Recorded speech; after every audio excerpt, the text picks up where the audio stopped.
días, Venezuela. Bienvenidos todos a este su espacio. La Fuerza de la Unión, una tribuna abierta de la sociedad democrática venezolana para compartir con todos ustedes, más allá de cualquier distingo puntual, partidista o ideológico, la angustia, la preocupación, la justa indignación por lo que ocurre en nuestro país y también la certeza, la confianza, la esperanza de que trabajando juntos, de que remando unidos en la misma dirección, seremos capaces de construir la Venezuela de trabajo y de respeto, la Venezuela con alimentos y con medicinas, la Venezuela con democracia y con libertad, que todos necesitamos y que ciertamente todos merecemos. Amigos, hoy es viernes fin de mes, viernes 30 de octubre. Por ser viernes, por ser fin de mes y por iniciarse la semana próxima, prácticamente la víspera navideña, podría suponerse que el programa de hoy debería ser un programa light, debería ser un programa ligero sobre temas digamos, generadores de sonrisas. Lamentablemente la agenda informativa no nos permite tal lujo.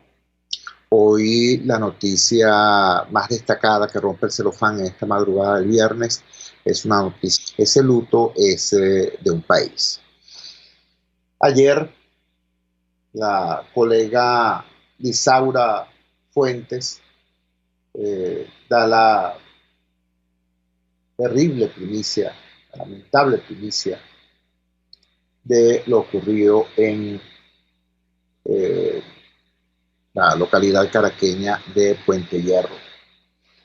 Así, repito, lo refirió hace 16 horas en su cuenta Twitter la colega periodista Lisaura Fuentes. 2 abuelos fueron encontrados muertos en estado de descomposición dentro de su apartamento en el piso 9 de las residencias Villa 2 en Puente Hierro, Caracas. Los fallecidos eran Silvia Margarita Sandoval Armas, de 72 años, y su hermano Rafael David Sandoval Armas, de 73 años. En otro mensaje en la misma red social, la periodista Lisaura Fuentes precisa que bomberos del Distrito Capital usaron la técnica de rapel para ingresar al apartamento, debido a que los vecinos denunciaron que no sabían nada de ellos y no contestaban a su llamado, además del hedor que provenía del inmueble. Los fallecidos presentaban desnutrición proteico-calórica, residían solos en el apartamento.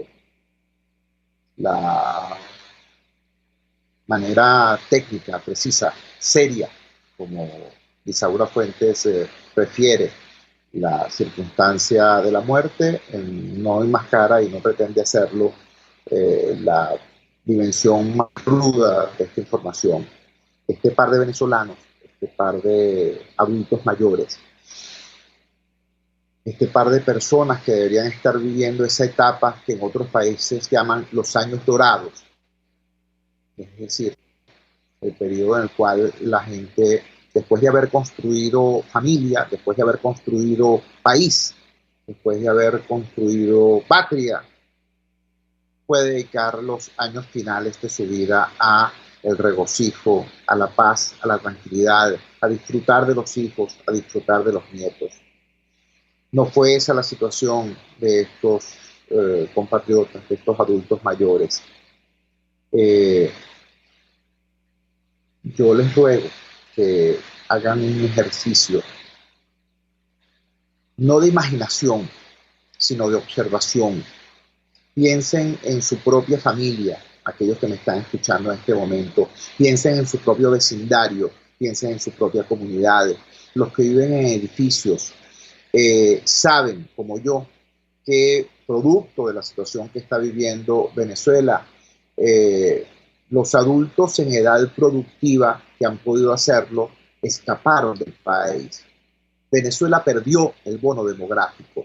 El bono demográfico es ese momento en el cual una sociedad tiene la mayor cantidad de habitantes, no en la infancia o en la juventud temprana, no en la tercera edad, sino precisamente en esa zona media, en esa zona entre los 19 años y los 47, 49 años, esa edad abiertamente productiva. Venezuela, que siempre había dicho que de sí misma que era un país de muchachos, por fin llegó en la década anterior a ese estadio en el cual la población mayoritaria está en edad productiva. Bueno, qué desgracia, llegamos a ese momento, llegamos a ese bono demográfico, como dicen los geógrafos, como dicen los demógrafos, en manos de este gobierno, de estos gobiernos, de Chávez y Maduro. Es decir, con la economía destruida y sin perspectivas de esperanza, con la convivencia fracturada,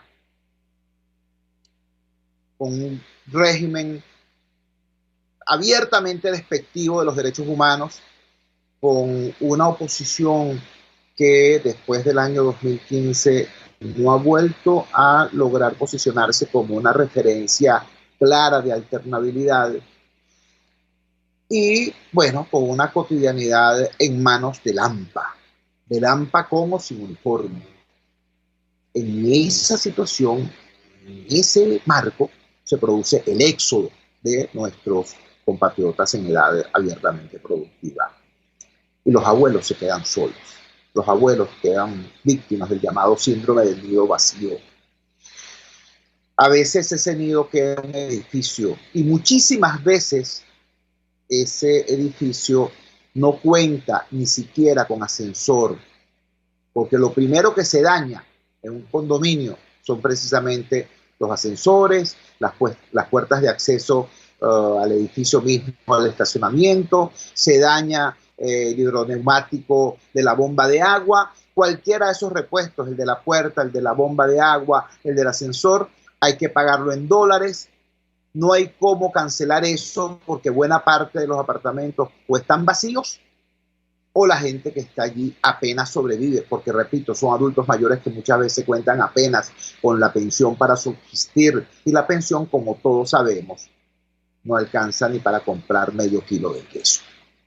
En esa circunstancia, muchísimas veces los adultos mayores viven en un apartamento, pero más que vivir, están presos en el apartamento porque no tienen cómo bajar, porque si no hay ascensor no tienen cómo hacerlo, porque las piernas no le dan, porque las dolencias no se lo permiten. En muchísimas ocasiones han sufrido ya caídas y tienen fracturas de cadera y no hay manera de sufragar los costos de una operación de esa naturaleza. No les estoy echando un cuento, repito, miren a su entorno familiar, miren en su vecindario. Esta historia que les estoy refiriendo es la historia de decenas, centenares, miles, decenas de miles, centenares de miles de abuelos venezolanos. En ese contexto, en ese terrible contexto, se plantea esta información que como primicia dio la periodista Lisaura Fuentes y que luego ha sido abordada por muchísimos otros medios. Nosotros ayer hicimos el siguiente comentario: muerte natural, entre comillas, en tiempos grotescos. Dos ancianos, 73 y 72 años, dama y caballero, hermanos, mueren al parecer de hambre, encerrados en su apartamento ubicado en un 9º piso. Lean este hilo de la periodista Lisaura Fuentes y piensen en el país en el que nos hemos convertido. Muy complejo esto. Y si quieren asomarse al resto del panorama, yo los invito muy respetuosamente a que busquen el informe de la Asociación Civil Convite, una organización de la sociedad civil especializada en la atención, en la defensa de los derechos humanos de nuestros adultos mayores. El 4 de junio de este año 2020 publicaron el informe Hambre en la vejez, la pandemia que persiste. Con la cuarentena obligatoria, la gente más vulnerable ante el coronavirus es también la que más difícil lo tiene para alimentarse, sin sus hijos ni nietos, sin ingresos y sin protección alguna del Estado. Repito, si quieren ubicarse en el contexto completo de esta información terrible del día de ayer, no es Puente Hierro, chicos, es Venezuela. Los invito cordialmente, cortésmente, a que ubiquen este informe, Hambre en la vejez, la pandemia que persiste. Por supuesto, no es la tercera edad el único sector afectado. Desgraciadamente, sabemos, y estoy hablando de la mera agenda informativa, ¿sabes? Sabemos de los estragos que ha generado esta situación hasta en la niñez, o sea, en los dos arcos o en los dos extremos del arco etario, los adultos mayores y los niños. Yo les ruego también que ubiquen el informe de SECODAP, los Centros Comunitarios de Aprendizaje, sobre el impacto que ha tenido en la niñez la crisis, la emergencia humanitaria compleja, el éxodo, la migración y la pandemia. Es dramático, dramático, señores, absolutamente dramático. No quiero abrumarlos con datos, ese no es el objetivo de este programa. El objetivo de este programa es promover más bien una reflexión comprometida y lúcida sobre estas cosas, pero simplemente les dejo un botón de muestra, un recuerdo de algo, de una información a la que tuvimos acceso en este programa hace algunos meses. Teníamos de invitado al alcalde de Los Alias, Josy Fernández, luchador democrático, un hombre extremadamente serio. Nos refirió Josy Fernández en aquella entrevista el caso dramático. Estamos hablando precisamente de esto, estamos hablando de la incidencia de suicidio en adultos mayores en su municipio. Recuerden que el municipio de Los Alias, San Antonio de los Altos, etcétera, es una suerte de ciudad satélite donde hace algunos años sectores de la clase media caraqueña vieron una oportunidad de tener vivienda propia en un ambiente adecuado. Esa clase media hoy está severamente comprometida, empujada a la miseria, y esos profesionales que hace 25 o 30 años pudieron comprarse un apartamento en San Antonio, hoy no tienen ni cómo pagar el condominio en San Antonio, se quedaron solos, los hijos se fueron, y desgraciadamente por hambre. Nos decía Josy Fernández, muchos habían optado por el suicidio, y nos decía en esa misma entrevista Josy Fernández que no solamente eran los adultos mayores, nos refirió el caso estremecedor de un niño de 11 años que se quitó la vida allá en los Altos Mirandinos y que dejó una cartica donde decía que él hacía eso, que él se quitaba la vida, que su hermanita pudiera comer más. Eso lo escuchamos en este programa por parte de una autoridad pública. ¿Me entiendes? Yo quiero cerrar esta reflexión inicial precisamente compartiendo con ustedes un mensaje que ayer emitió Luis Francisco Cabezas. Luis Francisco Cabezas es sociólogo, él es director precisamente de la Asociación Civil Convite, esta ONG especializada en la defensa de los derechos humanos de los adultos mayores, en la protección de los adultos mayores. Este venezolano colocó este mensaje, que creo que resume de manera importante, serena y honesta este momento. Dijo así: Maduro, a 10 minutos de tu despacho murieron 2 personas mayores de hambre. Guaidó, a 10 minutos de tu despacho murieron 2 personas mayores de hambre. A 30 minutos de mi oficina murieron 2 personas mayores de hambre. Me cuestiono no hacer lo suficiente. Digo que es muy importante el mensaje de Luis Francisco Cabezas. Su cuenta en Twitter es @LuisFCabezas. Los invito a que lo sigan. Creo que es muy importante porque con muchísima indignación, pero también con muchísimo equilibrio, Luis Francisco condena a quienes tienen en sus manos el poder, cuestiona a quienes quieren tener el poder y nos interpela a todos. Nos dice a nosotros, los ciudadanos, ¿de verdad estamos haciendo lo que tenemos que hacer como ciudadanos, como sociedad, para enfrentar un drama de estas proporciones. ¿De verdad estamos haciéndolo? No pensemos en lo que hace el gobierno, no pensemos en lo que deja de hacer la oposición. Nosotros, como ciudadanos, antes de que respondan, piensen en estos dos hermanos de 72 y 73 años que se murieron, se fueron apagando por hambre, encerrados en un apartamento en Puente Hierro, Caracas, y que fueron encontrados así, esqueléticos, sin vida, en un momento en que más bien tenían que estar, en un momento de sus vidas en que más bien tenían que estar disfrutando de sus logros, de su familia, de sus nietos.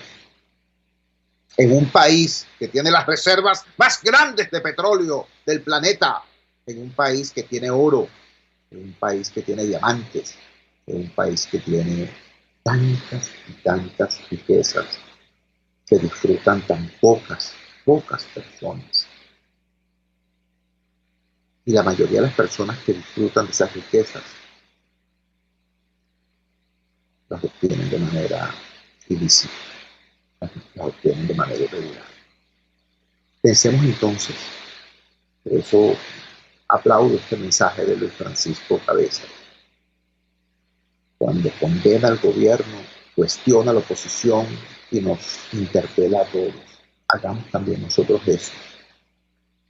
Antes de señalar la paja en el ojo ajeno, veamos la vida que tenemos en nuestro. Como sociedad, estamos haciendo lo que hay que hacer. Vamos a la siguiente pausa comercial y ya regresamos con muchísimo más de La Fuerza. La Fuerza es la unión. Usted escucha Unidad, La Fuerza es la Unión, con Chuo Torrealba por RCR 750 AM.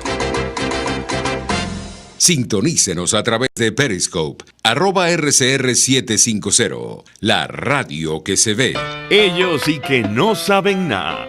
Y así nos va, el espacio donde se tocan los temas más candentes de interés político y nacional. Y así nos va. En este programa, la picardía y el humor inteligente son los protagonistas. Pura cabilla. Lara y Hernández descosen y revelan los secretos más oscuros del acontecer político. Y así nos va, de lunes a viernes a las 4 de la tarde, por RCR 750 AM. En la crisis se encuentran las oportunidades. Aquí en Sin Estrés se las mostramos con invitados especiales que nos regalan sus experiencias por una Venezuela mejor. Cada tarde, de lunes a viernes a las 3, desde el emprendimiento, la educación, la salud y el entretenimiento. Por nuestra calidad de vida se nos hace necesario tomar un respiro del agobio diario, dedicar unos minutos a la salud mental y emocional para vivir sin estrés. Sin Estrés, de lunes a viernes a las 3 de la tarde, por RCR 750, la radio que se ve. Opinión, ideas en debate. Usted escucha a Chuo Torrealba en Unidad, La Fuerza es la Unión, por RCR. Regresamos a La Fuerza es la Unión. Es un participante de este programa, señor o señora Herrera, nos planteaba en un mensaje a través de Periscope, seguramente impactada por esto que estamos planteando, que bueno, nos decía así.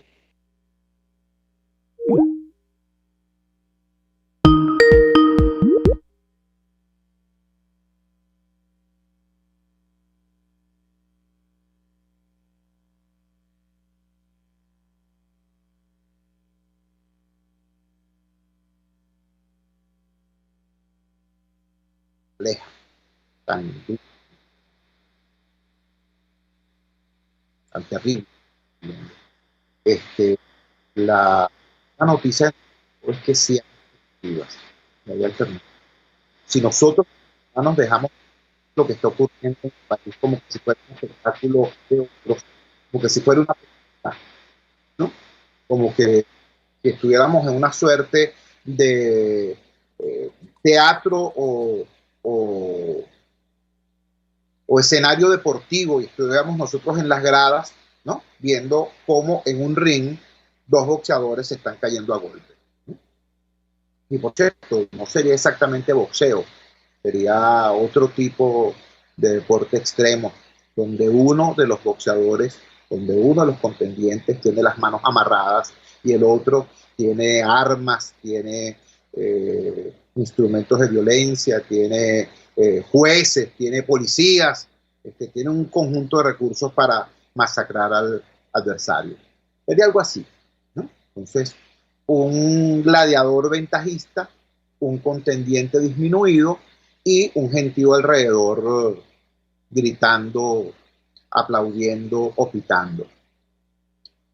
Si dejamos de ver el país de esa manera, si decidimos involucrarnos como ciudadanos, no como habitantes, sino como ciudadanos en lo que está ocurriendo, entonces veríamos que hay una conexión estrecha, muy estrecha, entre esta noticia terrible de estos dos ancianos que literalmente murieron de hambre en un apartamento de un 9º piso, por allá por Puente Hierro. Entre esa noticia terrible y otras noticias que también están en la agenda informativa de hoy, que las detallo. Nos dice Tal Cual Digital: crece incertidumbre por posible prohibición de Estados Unidos a venta de diésel en Venezuela. Organizaciones no gubernamentales venezolanas han solicitado a Estados Unidos no cortar la importación de diésel a Venezuela, ya que tendría consecuencias devastadoras para la población, al ser el principal combustible para la generación de electricidad y para el transporte de bienes esenciales, entre ellos los pocos alimentos que se producen en el país. En efecto, para poner un ejemplo sencillo, el acceso que tienen los caraqueños a los vegetales, a pesar de su altísimo costo, es posible porque los agricultores, sobre todo los de los Andes, se organizaron y traen sus cosechas en sus propios camiones, organizan caravanas. Por eso es que se llama a sí mismo los ferieros, porque llegan a la ciudad y hacen estas supuestas ferias de hortalizas o mercaditos populares a cielo abierto. Pero todo eso se moviliza con gasoil. Y desde hace aproximadamente 2 meses y medio, 3 meses, existe el peligro de que precisamente en estos días finales de octubre, en vísperas de las elecciones norteamericanas, se produjese una medida en la que se aplicara con más rigor un conjunto o unas sanciones que ya están decididas desde hace tiempo, por cierto, que simplemente no se han aplicado para permitir que esta importación crucial de diésel se produzca, pero podría cortarse incluso ese suministro. Esto lo planteó la sociedad civil venezolana, una sociedad civil que, bueno, de manera absolutamente clara se ha enfrentado al gobierno, ha denunciado al gobierno, mientras otros actores políticos estaban jugando carrito. Esta sociedad civil de la que les estoy hablando, pero se puso a trabajar y nutrió, por ejemplo, el informe de la alta comisionada de los derechos humanos, Michelle Bachelet, que generó el impacto mundial que generó y que a su vez producido todos estos desarrollos recientes, como el del Comité de Verificación de Hechos, que llegó a la conclusión de que en efecto se estaban produciendo delitos de lesa humanidad en nuestro país. Bueno, esa misma sociedad civil dijo: epa, ya va, con el diésel está pasando algo muy delicado. Y si eso llega a ocurrir, si se llega a cortar el suministro de diésel, quien lo va a pagar no va a ser Maduro. Quien la va a pasar mal no va a ser la cúpula, no van a ser los militares encumbrados, ni los altos burócratas, ni los especuladores, ni los violadores de derechos humanos. No, quien la va a pasar muy mal va a ser el venezolano de a pie. ya no voy a decir el pobre, porque es que aquí pobres somos todos. La ENCOVI determinó, la encuesta de condiciones de vida hizo el retrato del país y ubicó que el 96% de los venezolanos estamos bajo el nivel de pobreza. ¿Entiendes? Entonces, pongo este ejemplo, el ejemplo del diésel. Cuando eso se planteó, ¿qué hizo la clase política? El régimen nada, el régimen está allí, ¿no? Gozando un pullero con esto porque sabe que toda su ineptitud y toda su corruptela durante 20 años ahora tiene la excusa de las sanciones. Dicen, no, es que es el bloqueo, esto pasa por el bloqueo. Y el sector opositor, o sería mejor decir, la dirección política partidista del sector opositor, dice, no, nosotros no nos vamos a meter en eso, nosotros no. Si eso se produce, entonces será culpa de Maduro, ¿no? Y se incrementará la presión sobre la dictadura, sin darse cuenta que el incremento de la presión sobre la dictadura se haría al costo de muy posiblemente muchísimas vidas que se perderían, porque este combustible es fundamental, repito, no solamente para el traslado de los pocos alimentos que aún se producen en el país, sino también para generar electricidad, sobre todo para nutrir las plantas eléctricas que asisten a los pocos hospitales que las tienen en Venezuela. ¿Entiendes? Entonces, este es un ejemplo clarito de un tema crucial que tiene que ver con la vida de la gente. ¿Qué vamos a hacer como ciudadanos? Vamos a dejar, entonces, que el gobierno siga con su discurso del supuesto bloqueo y que la oposición siga con su discurso de la supuesta presión mientras la gente muere. No vamos a levantar la voz nosotros, pero la voz nuestra, no manipulada, exigiendo que se pongan de acuerdo para lograr soluciones que permitan que la gente coma, que la gente sobreviva. ¿Entiendes? Este es un ejemplo, apenas un ejemplo. Y repito, estoy correlacionando una noticia de hoy con otra noticia de hoy. La noticia terrible de los abuelos muriendo de hambre en Puente Hierro, recluidos en un apartamento, un piso 9, con esta información sobre el diésel. Pero es que hay mucho más. Hoy también tenemos la información de que Estados Unidos, el gobierno norteamericano, vendió el petróleo, la gasolina confiscada, la gasolina iraní confiscada, la gasolina que venía a Venezuela y que fue pagada, por cierto, con dinero venezolano. El gobierno norteamericano aplicando las sanciones unilaterales que había dispuesto sobre Venezuela y sobre Irán, confiscó esta gasolina y ahora la vendió. Era 1.1 millones de barriles de gasolina. Este es otro ejemplo claro. ¿Qué hace el régimen con esto? Repito, ellos felices. Si aquí no hay gasolina, ¿qué es lo que termina ocurriendo? Por un lado, que el país se desmoviliza. Y eso para el régimen es excelente.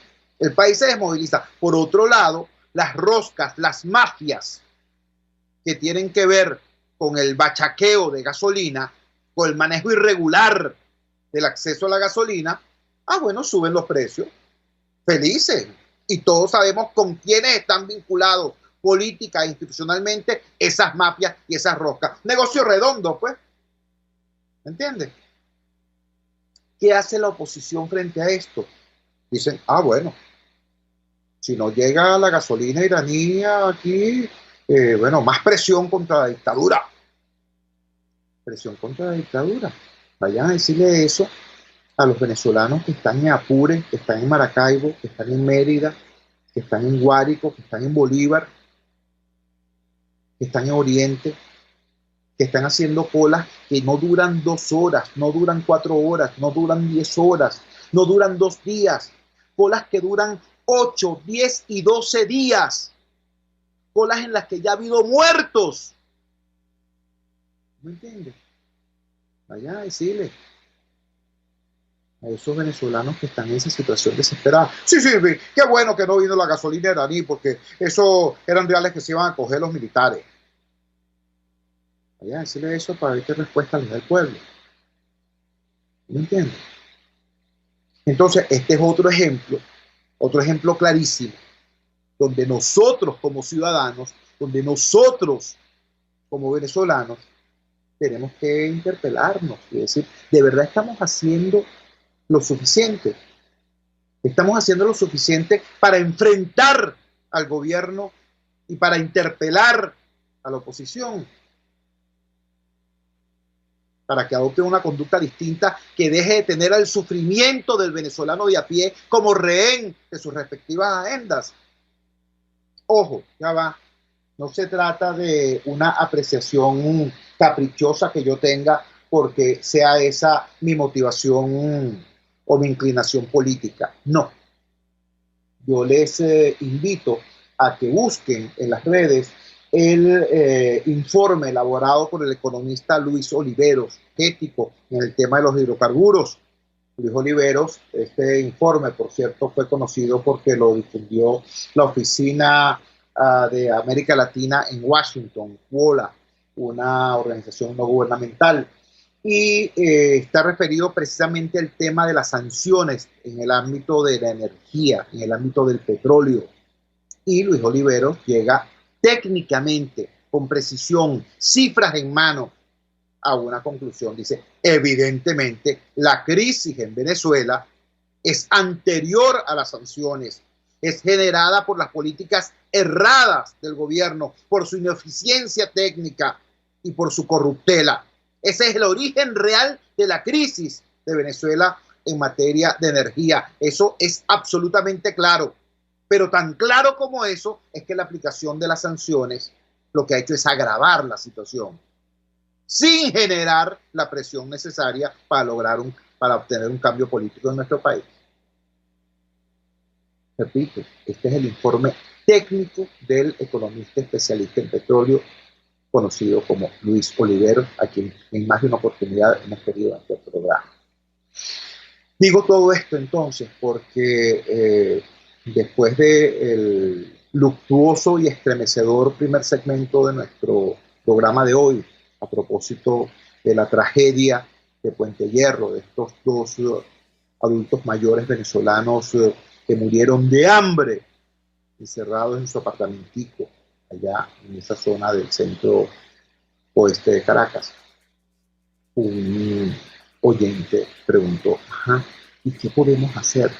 Bueno, no es lo que podemos, es lo que debemos hacer. Nosotros somos ciudadanos, no espectadores. Somos ciudadanos, no habitantes.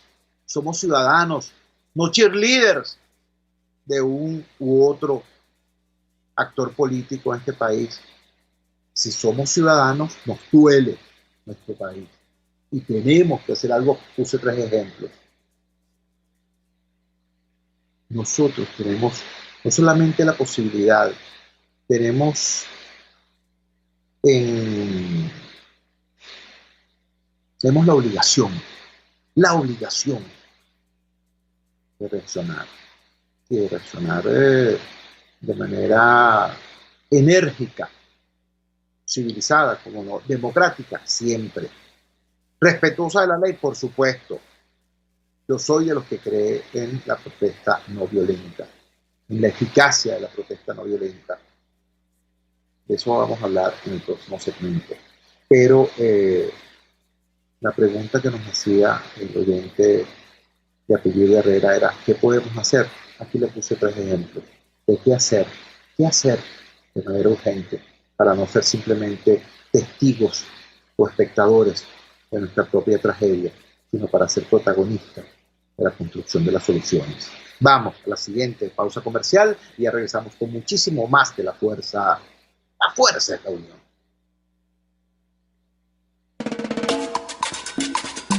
Les estamos presentando Unidad, la fuerza es la unión, solo por RCR 750 AM. Puedes seguirnos en nuestras redes sociales. En Twitter, @RCR750, la radio que se ve. Ellos sí que no saben nada. Y así nos va. El espacio donde se tocan los temas más candentes de interés político y nacional. Y así nos va. En este programa, la picardía y el humor inteligente son los protagonistas. Pura cabilla. Lara y Hernández descosen y revelan los secretos más oscuros del acontecer político. Y así nos va, de lunes a viernes a las 4 de la tarde, por RCR 750 AM. RCR 750 AM, porque lo bueno une.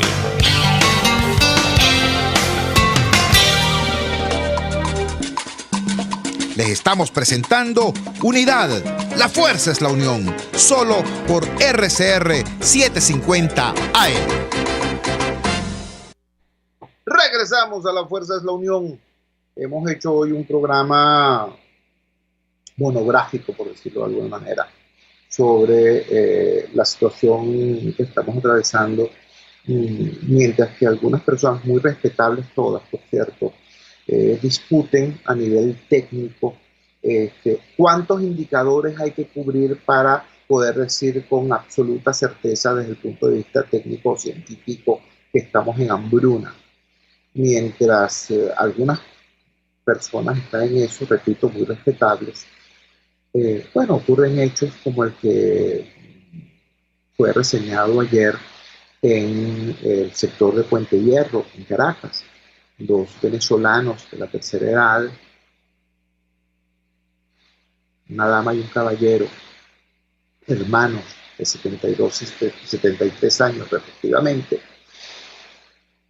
fueron encontrados en su apartamento, encerrados, muertos, muy probablemente de hambre, de desnutrición. A propósito de esto, entonces hicimos una ubicación de esta noticia terrible en contexto. Vimos los informes de la Asociación Civil Convite sobre hambre en la vejez, en el contexto de la emergencia humanitaria compleja que enfrenta Venezuela. Vimos cómo no es la tercera edad el único sector afectado. Vimos la situación incluso de la niñez. Vimos cómo estos 2 extremos del arco etario en nuestro país, niños y ancianos, están fuertemente golpeados por el tema del hambre hasta llevarlos al suicidio. Es decir, estamos hablando de cosas muy duras, muy rudas, pero con la seriedad y la sobriedad que siempre ha caracterizado este espacio. Nos preguntamos entonces qué hacer. Se preguntaban nuestros oyentes qué hacer y poníamos varios ejemplos acerca de lo que no solamente podemos, sino tenemos que hacer. Temas cruciales, que tienen que ver con el manejo de recursos que son de los venezolanos y que están siendo utilizados de manera que yo no voy a condenar ni a criticar, pero que ciertamente no están referidos a atender a aquellos venezolanos que están en situación desesperada. A esos venezolanos que, como estos 2 adultos mayores que fallecieron de desnutrición. Como ellos hay muchísimos, y por eso fue que hicimos alusión a estos otros informes, a este contexto de la situación. Yo creo, pues, que como ciudadano de a pie, como militante de base de la Unidad Democrática, como activista social, yo creo que nosotros no solamente podemos, sino que debemos hacer cosas. ¿Qué cosas? La primera es dejar de ser espectador del show o dejar de ser víctima pasiva del mismo. Te pongo un ejemplo, porque yo sé que es muy duro hablar de show cuando estamos ante una situación como esta, pero la referencia no es gratuita. Hace 8 años, en 2012, se produjo en Amuay una explosión brutal. Al lado de la instalación donde se produjo la explosión en Amuay había un destacamento de la Guardia Nacional. Ahí no pudieron recoger nada, ni los cuerpos, nada Eso se vaporizó como que si hubiera sido una explosión atómica. Yo estuve allí. Estuve allí poco después de la tragedia y estuve allí como 10 meses después de la tragedia y lo único que había era una valla anunciando que allí se iba a construir algo para la Guardia Nacional en homenaje a los caídos en la tragedia. Hago esta referencia porque hace muy poco tiempo, hace horas apenas, 2 días quizás, hubo una nueva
tuvo el entonces presidente Chávez cuando hizo una inspección al fin, cuando se presentó al fin en el lugar de los hechos, peleó con una periodista, regañó a la periodista y dijo después la función debe continuar.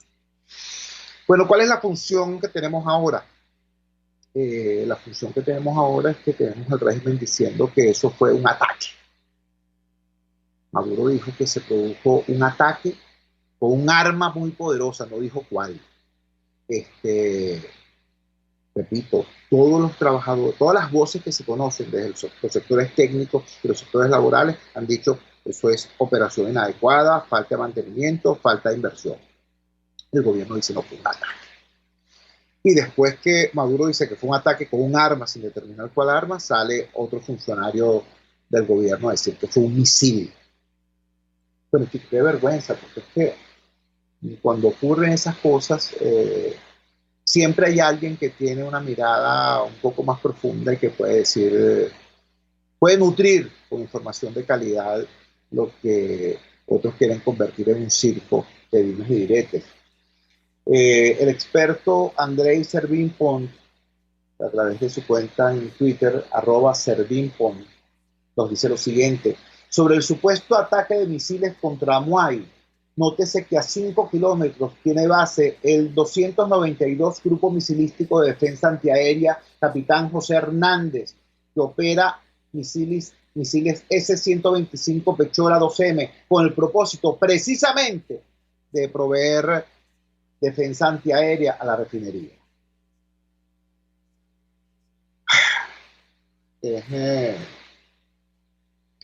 Es triste que tengan que surgir, en este caso desde el exterior, desde Argentina, voces que desmientan a los funcionarios. Dicen, fue un ataque con misiles. Y qué curioso, porque al ladito, a 5 kilómetros de esa instalación, hay una base misilística precisamente para proteger la refinería de ataques de esa naturaleza. ¿Qué pasó? ¿Qué ocurrió? ¿Por qué no se produjo la defensa? Ven cómo la mentira tiene patas cortas. Entonces, repito, hago toda esta reflexión porque a la pregunta de si se puede hacer algo, la respuesta, como vimos en el segundo segmento del programa, es sí, definitivamente sí. No solamente se puede hacer algo, sino que se tiene que hacer algo. ¿Qué es ese algo? Miren, mis amigos, yo creo que está demasiado claro ya a lo largo no solamente de la historia de la humanidad, sino de nuestra historia en la lucha venezolana, que la protesta sí da resultados, la protesta sí genera efectos. Ahora, ¿cómo la protesta? ¿Cuál protesta? ¿De qué manera? Para que la protesta sea eficiente, para que la protesta logre sus objetivos, tiene que ser masiva. Tiene que ser masiva. Y para que sea masiva, tiene que ser pacífica. Si no es protesta pacífica, entonces la inmensa mayoría de los ciudadanos se abstiene de participar en ella. Piense usted mismo en su experiencia. Piense usted mismo en lo que ocurre cuando usted está en una manifestación, cuando está en un meeting, en una concentración, y suenan los primeros disparos y caen las primeras bombas lacrimógenas y aparecen los primeros encapuchados de uno o de otro bando. Colectivos o escuderos. ¿Qué ocurre? ¿Qué pasa? Ah, bueno, que la calle se vacía de pueblo y lo que queda allí son las vanguardias. Las vanguardias del régimen, por cierto, siempre armadas y, hay que decirlo también, mejor organizadas para la represión. Eso es lo que ocurre cuando la protesta es violenta. Al final, la noticia no es que se protestó por tal cosa o se obtuvo tal cosa. No, la noticia es el disturbio mismo. Y el saldo del disturbio, que generalmente son muertos, heridos, presos, perseguidos. Pero sobre lo que originó inicialmente la protesta, ni se piensa, ni se dice. Por eso, insisto, ¿qué creo yo que hay que hacer? Hay que protestar. De cajón, por supuesto, de manera enérgica, pero de manera absoluta y claramente pacífica y democrática. ¿Para qué? Para que esa protesta pueda ser masiva y al ser masiva pueda lograr sus objetivos, pueda lograr sus resultados. Caramba, eso implica otras dos cosas. Eso no se inventa, eso no se decreta. Para lograr que la protesta sea masiva y pacífica, tiene que ser organizada. Eso no se improvisa, eso no surge de la nada, eso no se decreta. Eso no es que llega alguien un día y da una rueda de prensa y convoca. No, sobre todo en tiempos como estos, donde por un lado la pandemia y por otro lado la represión hacen que la gente dude 3 veces antes de abrir la boca y pronunciarse sobre algo. En este momento, repito, para que haya protesta y esa protesta sea masiva, hay que organizarla, hay que construirla, no decretarla. No se trata de que te reúnas en una mesita con un paraván atrás y un logotipo y un asunto y convocas. No, mano, no se trata de convocarla, se trata de construirla. Y para construirla, para organizarla, tú tienes que tener, en primer lugar, la convicción cierta de lo que estás haciendo. O sea, tú tienes que creer que eso sirve para algo. Tú no puedes andar con el discursito de que solos no podemos. Alguien va a venir a salvarnos. De algún lado va a aparecer un acorazado, un portaaviones, una nave espacial que nos va a salvar. Si tú crees eso, entonces, por supuesto, ¿cómo vas a convocar a la gente a una cosa en la que tú mismo no crees? Pero lo primero es eso, entonces, estar absolutamente convencido y comprometido con una estrategia, con una forma de lucha claramente pacífica, absolutamente democrática, para que pueda ser masiva y para que de esa manera pueda lograr los objetivos que se ha planteado. ¿Ves? Y así como tú tienes que estar convencido, tu entorno también. Entonces tienes que hacer un trabajo de pedagogía social, tienes que hacer un trabajo de didáctica social, tienes que convencer a la gente, tienes que hablar con la gente, y hablar con la gente es con la gente, no sobre la gente. No es vomitarle lo que tú crees que son tus verdades. No vale, es establecer una relación empática con la gente, es compartir con la gente. Esa es la diferencia inmensa, inmensa entre construir cultura y músculo democrático y hacer activismo en las redes sociales. ¿Comprende? Entonces, hemos intentado en este programa hoy, 30 de octubre cuando termina un mes y empieza un periodo en Venezuela que en los últimos 5 o 6 años ha sido siempre un periodo muy rudo. En nuestro país las Navidades se transformaron en momentos de alta tensión social, no en momentos de villancicos y aguinaldos, sino en momentos de protestas amargas, porque precisamente en diciembre es cuando más se siente, cuando más amargamente se siente como el deterioro de la calidad de vida impide que uno pueda hacer ni siquiera el obsequio, el regalo. Vamos a decirlo claro, ¿vale? La inflación madurista es enemiga abierta del niño Jesús. Y eso se hace evidente precisamente en Navidad. Bueno, hoy, 30 de octubre, estamos haciendo este programa a propósito de esto. Nuestra palabra de respeto inmenso, de solidaridad y de pesar compartido a los familiares de estos 2 venezolanos que, repito, aparecieron muertos por desnutrición en su apartamento en Puente Hierro. Silvia y Rafael Sandoval, 72 y 73 años de edad. Repito, nuestra palabra de respeto y solidaridad, nuestra convicción profunda de que este luto no es un luto particular, es un luto del país, y que la respuesta a ese luto, más allá de la lágrima, más allá de la aflicción, tiene que ser justamente la organización, la movilización de un país que no se resigna a ser víctima pasiva o simple espectador de su propia tragedia, sino que sabe que siendo ciudadano y no solo habitante, tiene la fuerza necesaria para hacer que la clase política venezolana esté a la altura del dolor del pueblo y se active en la construcción de soluciones y no simplemente en la formulación de amenazas o excusas. Trabajamos para ustedes en la dirección general de la emisora, Jaime Estares, al frente de los controles estuvo César Arteaga, que hoy se va de vacaciones. Un gran abrazo, César. Habló para ustedes su amigo, comunicador popular, activista social, ciudadano en lucha por la democracia y por la libertad, Jesús Chuo Torrealba. Ahora más que nunca, fuerza, Venezuela, porque la fuerza es la unión. La fuerza de la unión fue una presentación del frigorífico NIS, el placer de la carne, en la planta baja del mercado municipal de Chacao. Muy buenos días, cuídense muchísimo. Venezuela nos necesita a todos para construir el cambio y para iniciar la reconstrucción. Un gran abrazo, hasta el lunes.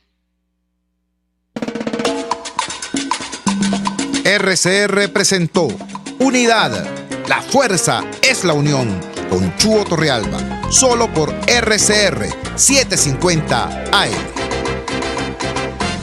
¿Te imaginas unos deliciosos y súper cremosos helados libres de azúcar, libres de lácteos, libres de huevos, libres de gluten, libres de culpas? Te lo tengo.